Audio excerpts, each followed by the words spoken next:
Բաքվում տեղի ունեցած խոշոր հրդեհի հետևանքով զոհվել է 3 մարդ։ Տեղական լրատվամիջոցների փոխանցմամբ կրակը բռնկվել է Յասամալ վարչական շրջանի բազմահարկ բնակելի շենքում։ Դեպքի վայր ժամանած շտապօգնության 18 բրիգադները ապահովել են տուժածների տեղափոխումը հիվանդանոց։ Ծխից թունավորված 15 մարդ հոսպիտալացվել է, եւս 5-ը ինքնուրույն են դիմել բուժօգնության։ Ադրբեջանի արտակարգ իրավիճակների նախարարության նախարարի տեղեկացմամբ հրդեհը սկսել է շենքի էլեկտրական հորանից, ինչի հետևանքով բոցը արագ տարածվել է վերևի հարկեր։ Հրկիզման պատճառները եւ պատասխանատուները դեռևս քննության փուլում են։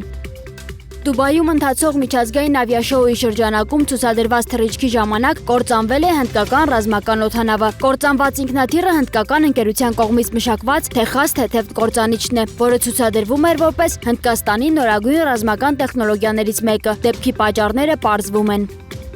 Վրաստանի եւ Ադրբեջանի ներքին գործերի նախարարներ Գելա Գելաձեն եւ Վելայատ Էյվազովը Թբիլիսիում ստորագրել են երկու երկրների համապատասխան գերատեսչությունների գործակցության մասին հուշագիր։ Տեղեկությունը հայտնում է Վրաստանի կառավարությունը։ Ըստ պաշտոնական հաղորդագրության, կողմերն առանձնահատուկ ուշադրություն են դարձրել Վրաստան-Ադրբեջան արդյունավետ գործակցությանը եւ ընդգծել ռազմավարական գործակցության խորացման հնարավորությունները, ներառյալ անվտանգային, օպերատիվ եւ տեղեկատվական փոխանակման ոլորտները։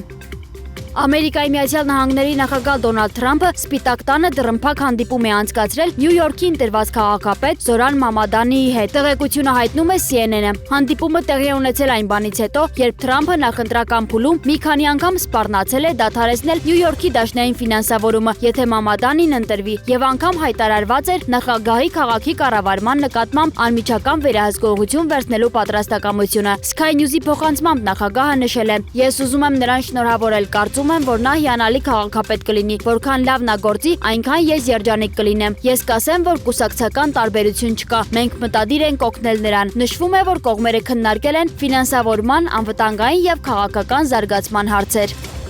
Իրանի միջուկային ծրագրերի շուրջ ստեղծված իրավիճակը մտել է փակուղի, եւ դրա պատասխանատվությունը կրում են եւ ԵԱԵՌ-ը, Մեծ Բրիտանիան, Գերմանիան եւ Ֆրանսիան, նաեւ Ամերիկայի Միացյալ Նահանգները։ Այս մասին ՌԻԱ Նովոստին հայտնել է Վիեննայում միջազգային կազմակերպություններին առընթեր Ռուսաստանի մշտական ներկայացուցիչ Միխայիլ Ուլյանովը։ Ուլյանովի խոսքով ՄԱԳԱՏԵ-ի կառավարման խորհրդի կողմից հակաիրավական նոր բանաձևի ընդունման հետևանքները կզարգացվեն արդեն մոտ ապագայում։ Նա նշել է, որ Թեհրանն արդեն արձագանքել է գլխավոր տնօրեն Ռաֆայել Գրոսին, տեղեկացնելով, որ դադարեցնում է սեպտեմբերի 9-ին Կահիրեում ձեռք բերած այն համաձայնագրի գործողությունները, որոնք սահմանում են Իրանի միջուկային օբյեկտների միջազգային տեսուչների մուտքի պայմանները։ Դիվանագետի խոսքով իրավիճակը փաստացի փակուղի է մտել։